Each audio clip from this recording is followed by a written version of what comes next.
We give expression to the absolute through freedom. In Proverbs 25:4, it says, "Take the dross from the silver, and the silver shines out pure."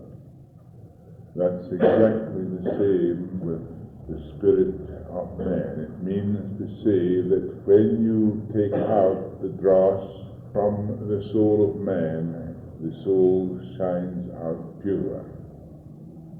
When we are caught up in our own creations, we lose our creativeness. Real creativeness is feeling one with the omnipresence within. Although we live in the manifested world, realization of our oneness with the eternal presence makes all things relative. All the relative world is nothing compared to the creativeness within. You see, in the outer world we see creation, but creation cannot speak to you at all. It cannot turn round, and it cannot say anything to you. It is only the creativeness that does that. That which is creative is eternal and ever present. That which is creative is formless. Creativeness creates form, but it is not subject to the form. Jesus says the flesh has no say in the matter. That is to say, the form has no say in the matter. What is created by the Spirit which is creative, and remains entirely and completely creative eternally, while that which is relative is known. That which is known is not the unknown, is not the creativeness. That which is known can never be the unknown, and only the unknown is creative.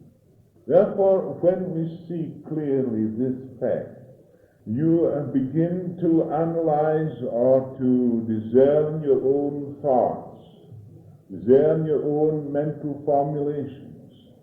Look upon your own creations, and you will see they are relative to something that is not relative, something that is creative and stands behind and is not discernible. You do not know what it is. The truth is not known. The truth is unknown.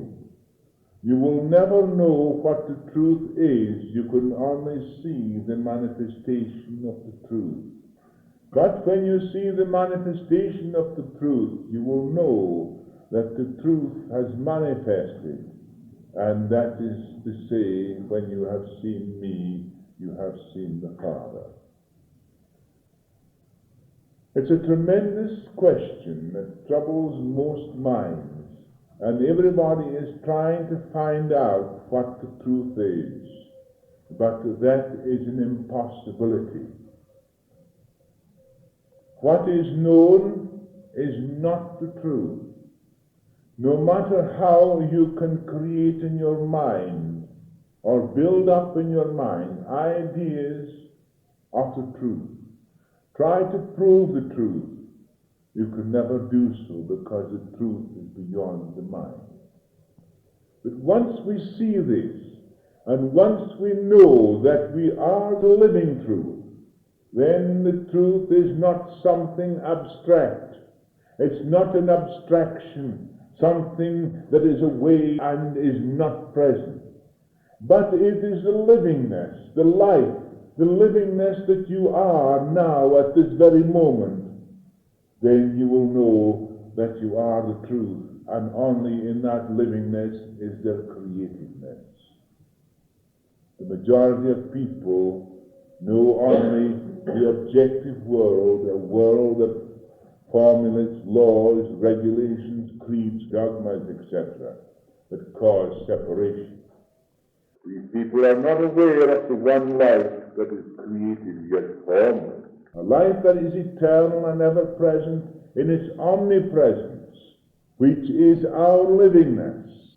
It is this one life that we must realize, a life that is free from all conditioning, and which is our life. Life itself is not conditioned, it is free. Life stands beyond everything. It is eternal and ever-present. It is like electricity. Electricity is free in itself, in its natural state. When we need to bring electricity into activity, we make it relative. It is only then when we make it relative that it is dangerous to us. It's the same when we live in a relative world. The relative world is the only thing that is dangerous to us. And that relative world cannot be dangerous when we know the truth of our own creativeness. But if we are caught up in that relative world, then we find that our minds are torn hither and thither through our experiences, through our beliefs, through our dogmas, through our own creations, through our laws, mental laws and human laws that are made. Laws that are made for what? We build up an ideal in our minds, and we try to bring that ideal into being. So to bring that ideal into being, we have got to create laws and regulations, and with that regulations we create suppression. Eventually we find that that suppression, like steam, in compressed portion, no matter how small and how large it may be, it will eventually escape in some way or another. So we find that we are living in a world that is relative. When we are aware of the one life which is also our life, service becomes a joy, for then we will be expressing life, translating life into our daily living. Without this, we will be continually expressing our conditioning, and from which there is no escape except through understanding how it comes about. When we understand our conditioning and how it comes about, it falls away from us, then freedom comes. Freedom is living in the omnipresence, in the ever-present. What we mean by omnipresent is that it is present everywhere. There is nowhere where it is not. And that omnipresent is ever-present. There is no time when it does not exist. It is timeless in its existence. And to realize this, we must get beyond the mind. We must understand what the relative world means. We must understand what our own creations mean. And we must understand how they come about. We will see that within ourselves there is this livingness that is created. And in this livingness is consciousness. And this consciousness must become aware of itself. Aware of itself, not what it is, but aware of that it is. And in that awareness there is creativeness. But you must also become aware of that which is hindering the expression of this complete awareness or freedom, which we know to be free when we ourselves discern all that hinders the expression of this life. Jesus was the greatest exponent of that freedom. He went about freely. His mind was freed from all conditions. His mind was freed from the relative. That's why he could control the relative and direct it. When his mind was freed from the relative and was not caught up in the relative, then he had the power of creation. Now what did you do? I'll tell you what you do. Being caught up in the relative, you want something, you begin to pray for that thing. But being caught up in the relative, you feel that you haven't got it. Therefore you pray to have it. But in one portion of your mind, you have the idea that you have not got it, and on the other portion of your mind, you're praying for it. You believe you may get it. Now, that is living in opposition, is it not? You're living in contradiction. Therefore, you do not know because you're caught up in the relative. What I'm trying to show you tonight is this. If you're caught up in your own creations, if you're caught up in the relative, you have no power over the relative. But if you are not caught up in the relative, you can be free, and in that freedom, you have creativeness. The majority of people are caught up in their bodies. They have feelings. Immediately they have that feeling, they try to get rid of it. They struggle with it, but they're caught up in it. They don't realize that the fact is being caught up in this thing is the cause of their trouble, that the struggle is the cause that is the disease. Immediately you begin to struggle with that portion of your body that feels disease, then you're giving it a power it does not possess because you're caught up in it. It is relative. It has nothing at all to do with life. Life is free, and consciousness is life. And in that freedom of the consciousness, then there is a complete awareness. And in that awareness, every atom of your body becomes charged with life. It is the Christ principle that is bearing through the whole of the body, and every cell becomes alive with this Christ Spirit. Now, what is the Christ Spirit? The Christ Spirit is none other than the Spirit of God Himself living in man.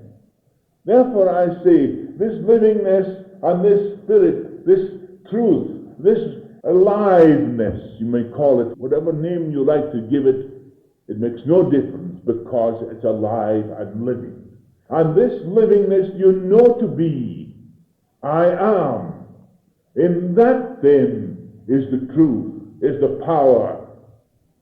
And the whole body must respond because it's relative to the creativeness that is eternal and ever present and is not subject to the body because the flesh has no say in the matter.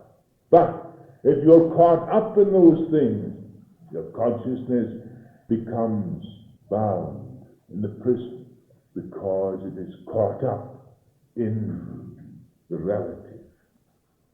Now you'll see that the only way you can release yourself from the relative is to discern it, to know it for what it is, to fall away. And there the consciousness is freed, and in that freedom you have creativeness. I can't give it to you like a drink of water. You've got to find it out for yourselves. But I know that is the truth.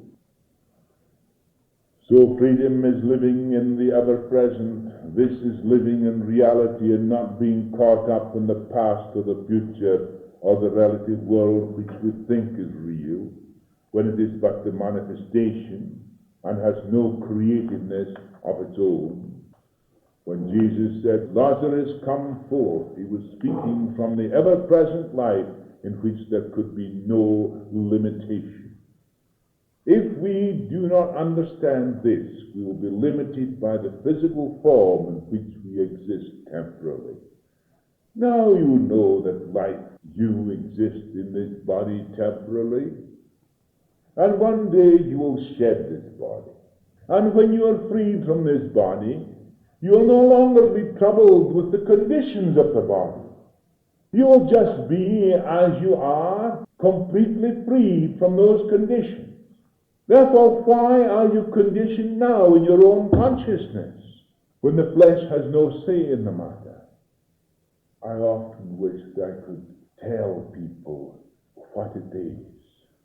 I often wish I could give it to everybody, but when I try to explain that which is unexplainable, undescribable, they look with a faraway look, shake their heads, and say, I do not understand. Because they have made no effort to understand themselves, or their thoughts, their emotions, their feelings, and how they come about. If you then are caught up in your feelings, in your emotions, in your thoughts, you're caught up in your bodies, in your troubles, then what happens to you? Is your consciousness not bound up in those things? You are no longer aware, are you? There is not this awareness in life that is totally and completely free. Oh no, it's the body, now the flesh, that has to say. But Jesus said the flesh has no say in the matter. And I know that to be true. As Jesus spoke from the unlimited state of his own consciousness, we must do the same, realizing the ever-present eternal life now, moment to moment. I am the life, not in the past, nor in the future, but now in the ever-present. So everybody thinks they've got to wait till they die, till they free themselves from the conditions. When they escape from their body, or when they escape from the world, they will be free. That's a hideous idea, because freedom exists now. And if it doesn't exist now, it never will exist because of the ever-present life. Freedom means you live freely in the ever-present life. I look to Jesus, no matter what people say about him, no matter what they've written about him. I know that every word he said was true. And I'll tell you this also, as I told you before, that although these words were spoken 2,000 years ago, they were the expression of a truth that existed eternally. And that same truth will exist also eternally, because it lives eternally and ever present. Jesus was giving expression to a truth that all those who know the truth know that it is true. And that is why those words of his will remain forever and ever. Great prophets have existed in the times past, we know. Moses, Elijah, and all the prophets we read of. But there was no one who had freedom. That freedom from the relative. And when you read those words, you will see clearly what Jesus said when he came from the wilderness after his 40 days and 40 nights. I can imagine him then too, clearly saying, I am the Son of God. I am free from all the relatives. I've freed myself from the mind, from all the relative world as we see it for what it is. Now I know my own livingness.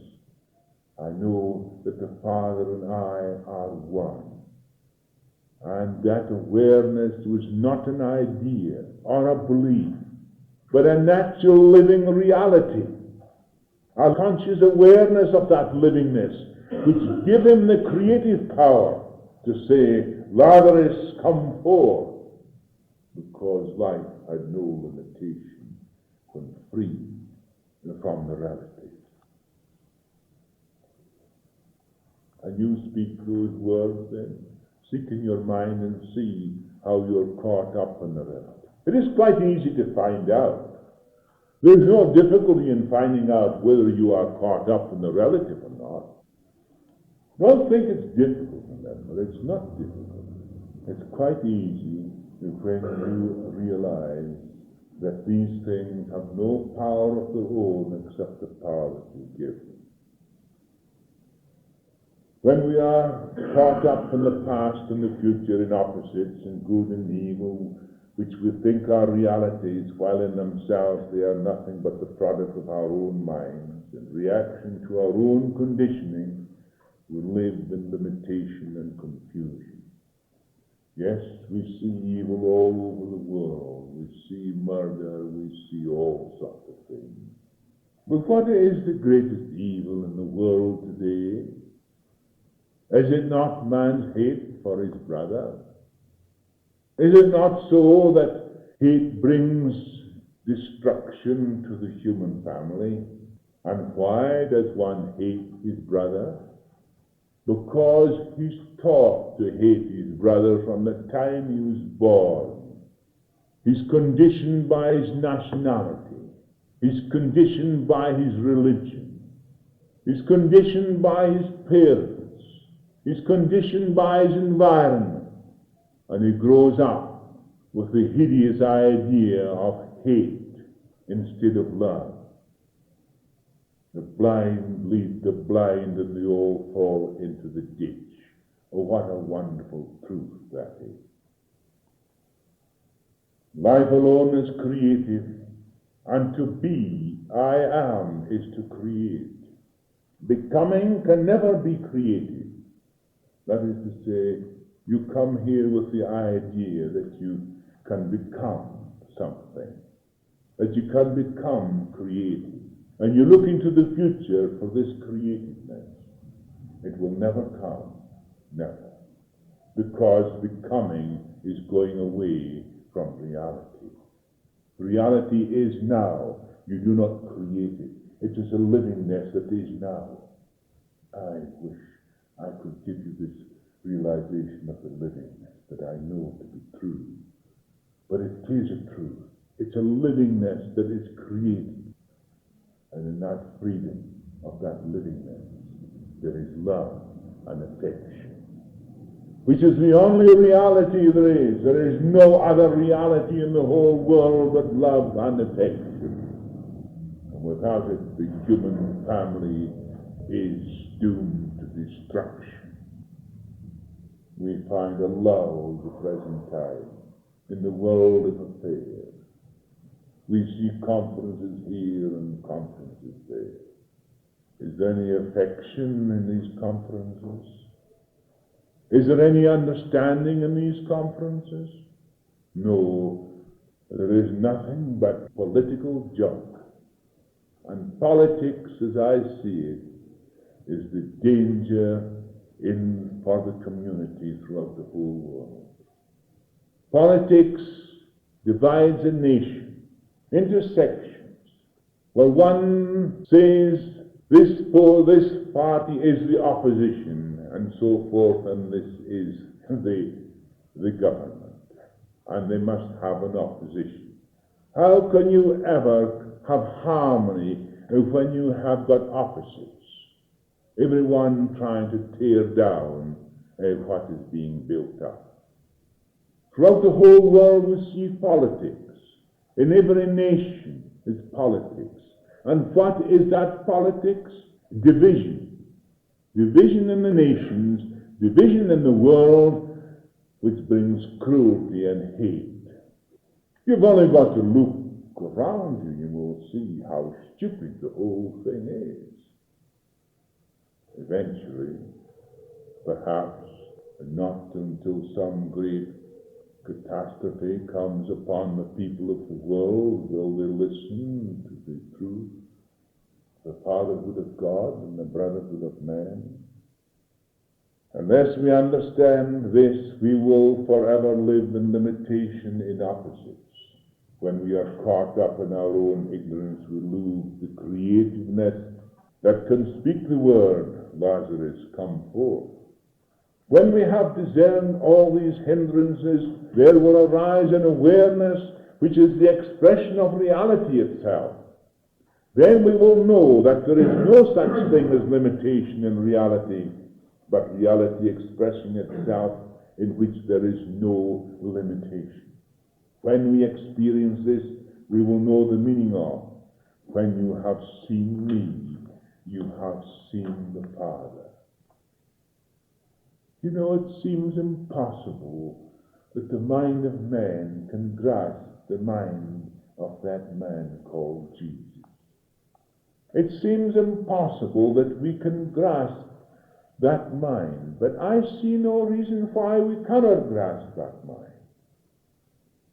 I can see clearly that it is possible to grasp that mind, and the only way possible is to discern the self, its ways, its cravings, its hates, and all these things that are preventing the realization of this mind. because that mind was freed from opposites, freed from hates, freed from all these things that we have in our minds today. But if you look into your mind and you discern these things, they dissolve away. You begin to understand yourself. The great thing is to know oneself. In my world of form, reality breathes without limitation. That is, in this world of form, this body, reality breathes without limitation. It's the same life in the body, it's the same life beyond the body. There's only one life, and it's not divided in the body. God is not divided. Life is indivisible, whether in the body or outside the body. There can be no division in life. But if I'm caught up in the form, this is my limitation. Jesus said the flesh has no say in the matter. This we find to be true when we are not limited by the form in which we exist. Are you limited by the form in which you exist? If it is so, then the form is ruined. The absolute to me is no longer some remote abstraction. Reality to me is a livingness which is myself, my real self, my livingness, my consciousness. That is what reality is to me, a livingness of which I am myself. There is no separation between that which is manifested and the unmanifest, the uncreated. Yet the uncreated is alone created. This is I am, that I am. The created cannot speak for itself, for it has no say in the matter. When you have found this out from within yourself, then you are free. It cannot be my word or the word of another, for then it would be but a belief, and this is but a mental formulation. You can never experience truth through an image or a belief or a mental formulation. It is impossible for you to realize the truth through any formulation or through belief of any kind or through an idea. You can only experience it in the livingness which you are. That aliveness, that is consciousness, that is awareness. The whole thing is so simple. Yet how is it that you are always caught up in the form? Because the form rules you. The created cannot speak for itself, for it has no say in the matter. Creativeness is within all of us, and we are all expressing our creativeness in different ways, yet it is the same creativeness. There can be no other, for there is only one. But if we are caught up in the creation, we are no longer created. So we crave and we desire. We covet our neighbor's goods. We battle, we struggle, we create strife, conflict, and misery, because we struggle in the relative. To know that you are in the relative. To know that you live in the relative. To know what the relative is frees you from it. The people will say, pray to God, they will say, oh God, take this away from me. And if they believe that God will take it away from me, it's a bit of an illusion they have created in their own minds in opposition to the thing they are suffering. But if you know that you are spirit, if you know that you are creative, if you know that you are the Father and you are one, that you are definitely spirit, and the God is not some abstract being in some away distance on the mountains or on hills or behind or in the sky or on the heavens, but is the very livingness that lives in you, and which gives you consciousness then you have found the means of cleansing the body by being aware. So please take it from me that God is not some remote abstraction. For Jesus would never have said those words, I and the Father are one. He had found that livingness which was God, and is reality, and is the only reality. There is none other. But you make a reality out of the relative. You make a reality out of your conditions. And therefore you struggle with that reality because you believe it to be a reality. Therefore you struggle with it when it is not necessary. If you could only know the peace that comes into the mind and the heart, when that completeness, that whole comes. If you could only understand the peace that comes. Yes, I can know when Jesus said, peace I give you is not as the world gives its peace. If we could but realize that we can give shape to creative ideas in which there is no separation, no limitation, and for that which is working in us is that which is manifesting in the manifested universe, then we would be free. That the same life that is manifesting in us now is manifesting throughout the whole universe, and there is no division, and there is no separation. When you come to this completeness, this awareness of this truth, you feel that the whole universe is yourself. I can remember when I experienced it. I was sitting in the Himalayas, in a particular part of the Himalayas. And I was looking at the top of another mountain covered with snow, the peak of the Kanchenjunga it was. And I was looking at that, meditating in the way that we should meditate, not trying to control the mind and control the thoughts, but discerning everything that was relative. And all of a sudden, I was actually on the peak of the mountain looking at the snow. That there was no separation between that point and me. I knew then that the universe was one in which I could move and have my being, and there was nothing to stop me. Here was a conscious realization of the soul moving in space. And the Spirit was the animating power, the awareness, the aliveness that give me awareness of that truth and fact. You would think that that would be a moment. No, it was far longer than a moment. But I realized at that time, because I had known already, to try and recapture that moment was a useless thing.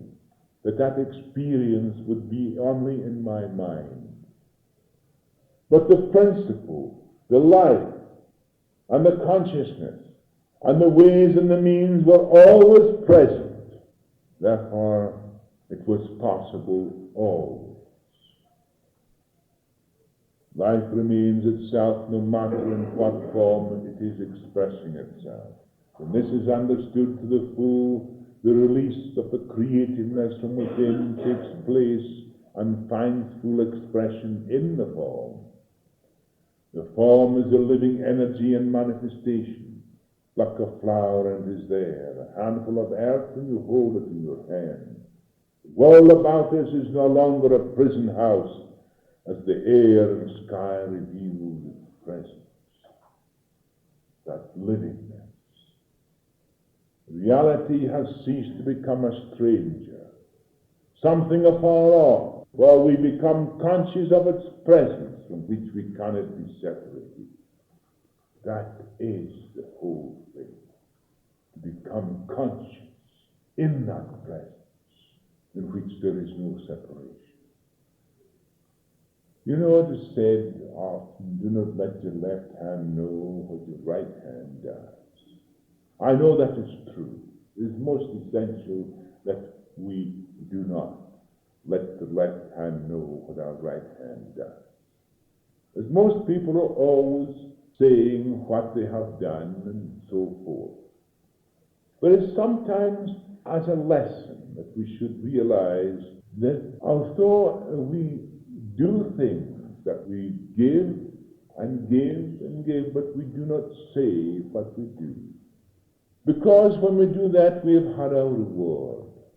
The fact is, when you begin to give, the great giver makes a channel of you so that he can serve through joyful living and serve through understanding. I had the experience several times, and there isn't a day goes by that I have not some experience in this way. And although I have probably in my pocket many checks that have passed long, long ago, that have been given to me as IOUs, they have never been cashed because of the fact that it was a gift. Now, I know that these things come into your life. But the fact is, I have found this, that the more I give, the more I get to give. That's the most wonderful thing that comes into one's life. The other night, my sister and I was going to the theater. It was last night, in fact. And a woman with a baby came up to the car. She was a young woman with a baby in her arms. I looked at her and I knew that she was perfectly sober. And she came up and spoke to us. She told the story. When I told her what to do, she had nowhere to go. So Laura said to me, you must give her a few shillings. I said, a few shillings is no good to a woman who has to have a bed and shelter for the night. She needs pounds. Then I give her what was sufficient to keep her for the weekend. I never knew her from a bar of soap, and I told her to go to the police station and tell them your story. Tell them that a doctor sent you there, and they have got to see that you have accommodation for the weekend. Then on Monday, you will go to the court and you will get what you need. Well, of course, streams of tears flew down our eyes. I see clearly that the woman was a genuine, and she was a genuine case. Now, and Flora said to me, why did you give her all that money? I said this way to her, whatsoever you do unto the least of these, so you've done unto me. That is the great thing, is to know there is no separation. To know that here is trouble, here is difficulties. And as Jesus said, a drink of water even, whatever you do unto the least of these, so have you done unto me. I think those words are the greatest words that have ever been spoken, because they contain the essence of affection and love. They contain that essence of affection and love that makes us human and divine at the same time. If the whole world then realized the importance of those words, a wonderful change will take place. I am looking forward because of the fact, although it exists at very moment today, the brotherhood of man and the fatherhood of God exists now at this very moment if man would only take hold of it and make it a reality. The time will come when it must be so, when man begins to advance and understand his own mind, and that which is hindering the expression of that great truth. We may not see it in our lives, but it will come. There's no doubt about it. The Christ work will not be finished until all those flocks, the various flocks, the various nations, the various groups, are all brought together under one shepherd, and then there'll be one shepherd and one flock. Although we are discussing on the intellectual level, it is most essential that we experience what is said. For it to merely remain on the intellectual level, it is of little value. We must experience in a deeper state of consciousness a livingness that is not a limitation or a mental formulation. This comes as we clear the mind of all hindrances, and this is done automatically as we see what is false and what the mind is made up of. So if we are at this very moment what we are really doing, we are discussing on the intellectual level. But if it merely remains on the intellectual level, if there is nothing, there is no transformation. If you remain on the intellectual level, you're only reacting and not acting. Acting comes through transformation in the deeper levels of the consciousness, where that livingness that really is comes to the consciousness and frees itself from all that hinders it. That is a transformation. That is the livingness that is God in you. That is the Christ, the living Christ. Not a dead Christ, but a living Christ that is conscious in you now at this very moment. And that aliveness is the Christ in you. And that is discerned completely and understood. Man will free himself. When we see that our mental formulations regarding matter are problematical, we will cease to regard solidity as something to be carried, something to stumble over. When we realize that it is the manifestation of the unmanifest, we will free ourselves from these mental formulations that burden and limit us. We will know freedom in a free universe when formerly there was nothing but burdens and limitations. So when you see that your mental formulations regarding matter are merely problematical and change according to the investigations of science, and we regard matter as a solid substance, the solidity of matter prevents us from doing this and that. When we begin to realize that it is not so, that matter is not a solid substance, but is porous, and it's the manifestation of the unmanifest. Then we can reach that state of consciousness of the Master in which the creative life works with effortless spontaneity to achieve the perfection of which it itself is. We will realize that the one life is creating within us with that effortless perfection as it is manifesting throughout the whole universe. For there is no separation between the life in us and the life in that universe in its omnipresence. Wherever there is perfection, there the Absolute has found release through the mind that has been freed from its own conditioning. The Absolute has found release through its own creation. The Creator and his creation become one, as they always were from the very beginning. The only thing that prevents the realization of this is man's own condition. The Creator and his creation are one. Can you understand what I'm saying? When the mind is freed from its own conditioning, its beliefs, its images, its ideas, there comes a silence beyond time in which you become conscious of the truth of your being. Then there is freedom, and in this freedom there is the releasing of the creative energy in all its own perfection.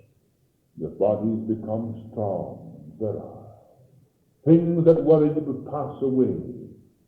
It is the Father, whoever remaineth within me, he is performing his own deeds. Now don't say to me now that these things crowd in upon you and you can't overcome them. That is all a story. That is because you will not look at the things truly and freely, impersonally, without being caught up in the conditions.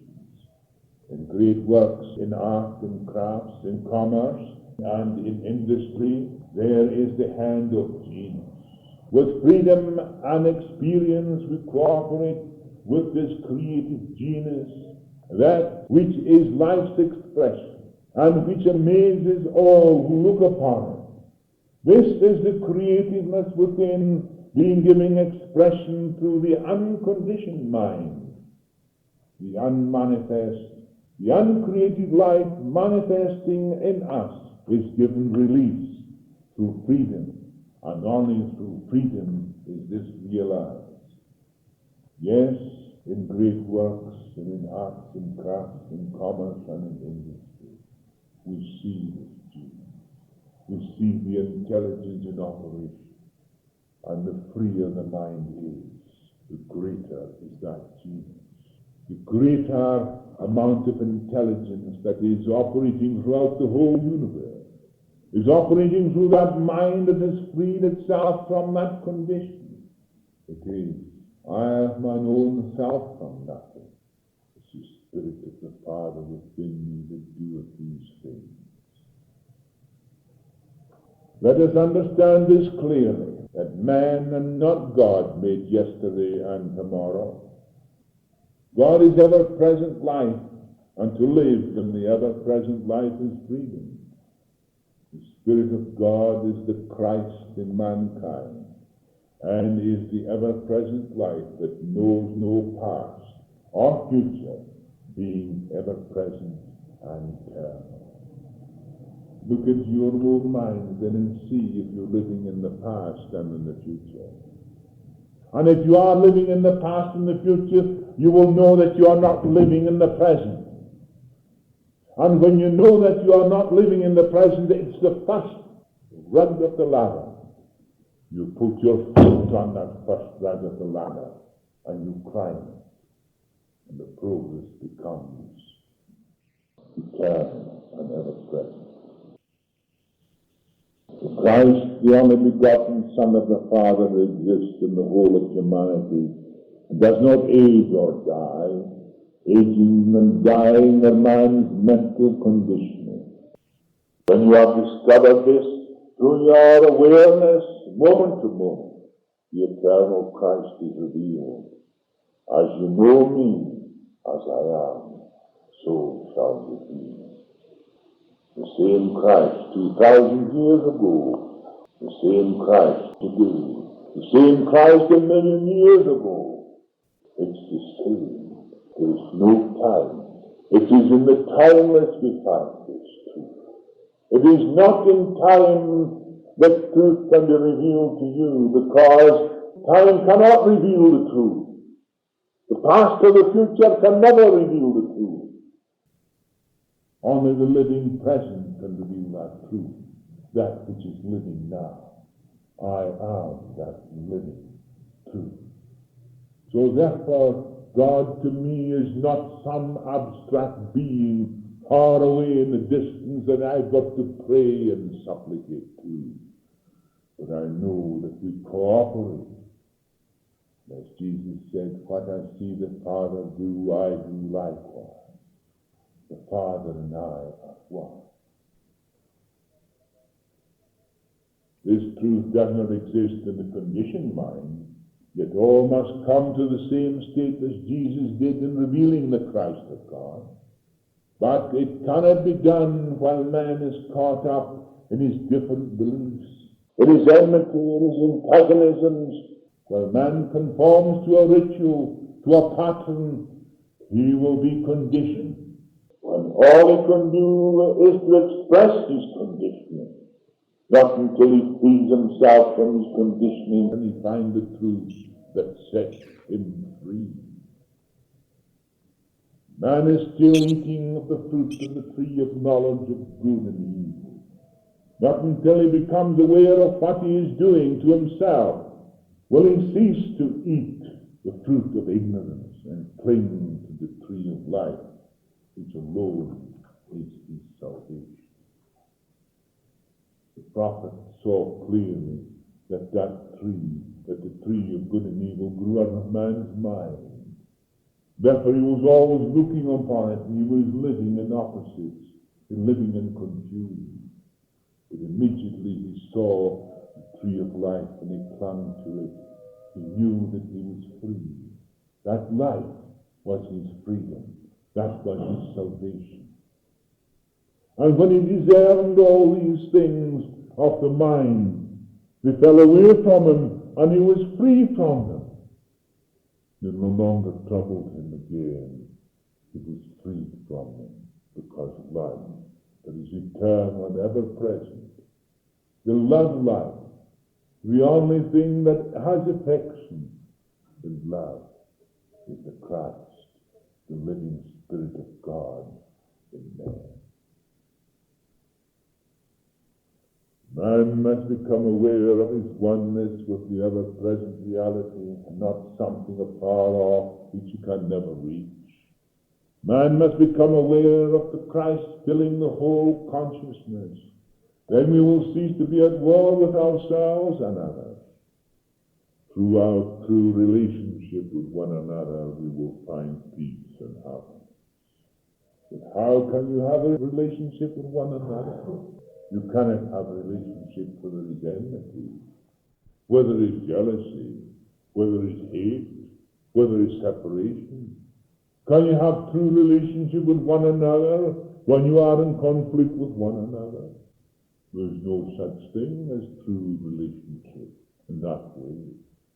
There is only true relationship when you have deconditioned yourselves, when you have rid yourselves of all your conditions, and also rid the other person of his conditioning too, by seeing him free from his conditioning, seeing him clearly as you are yourself, free. But you cannot see him freed until you have freed yourselves, because what you see in others is mirrored in yourself. And therefore the conditioning must be understood, so it will drop away. Then you can see the other free from his conditioning, and you can then have true relationship. Both are then sons and daughters of God, free from that conditioning that prevents the expression of that love, that peace, that harmony, that exists eternally. We don't have to create peace. We do not have to create love. Love is a living expression of the Christ, and peace is the living expression of God. When we have done away with the things that are hindering the expression of these things, we will have them.